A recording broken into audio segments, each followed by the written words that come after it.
गुजारिश है, ऐसा आपने बिल्कुल जैसे मैंने कहा था कि जो 18,000 से ज्यादा लोगों को ऑलरेडी जिन्होंने 1 करोड़ से ज्यादा लोगों ने जो 18 मिलियन के लोगों ने किया राब्ता, उसमें से 18,000 की वेरिफिकेशन के बाद उनको पैसे मिल गए और ये प्रोसेस अभी जारी है।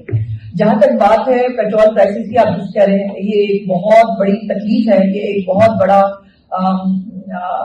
मैं समझती हूँ कि चैलेंज है उस कम आमदन वाले तबके के लिए जिसको इन पेट्रोलियम प्राइसेस से जो है वो निपटना है। और मैंने, आप थोड़ा लेट आए हो, मैंने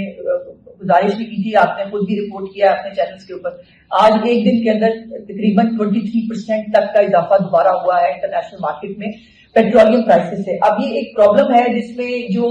जिसमें ना हमारा इख्तियार है, ना ये हमारे किसी इंटरवेंशन में, लेकिन जो इंटरवेंशन रिक्वायर्ड हैं उसके ऊपर वफाकी हुकूमत भी काम कर रही है, पंजाब हुकूमत भी काम कर रही है। किस तरह से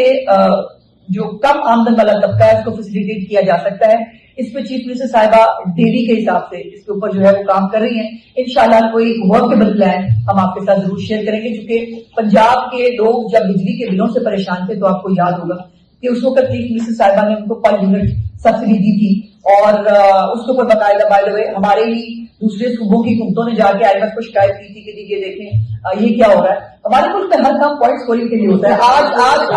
आज पेट्रोल की कीमतों के ऊपर जो यकीन है जिसमें पाकिस्तान का कोई इख्तियार नहीं है, ये जंग हमारे इख्तियार में नहीं है, ये इंटरनेशनल प्राइसेस हमारे इख्तियार में नहीं है, लेकिन आज इसके ऊपर नंबर वो टांग रहे हैं जो अपने दौरे हुकूमत में मुख्तलिफ तावीलें दिया करते थे, जो मुख्तलिफ कैलकुलेशन बताते थे, उनके महात्मा के भी बहुत सारे पैगामात हैं। मैं उसकी डिटेल में नहीं जाना चाहती, लेकिन ये बात है कि पंजाब हुकूमत ने पहले भी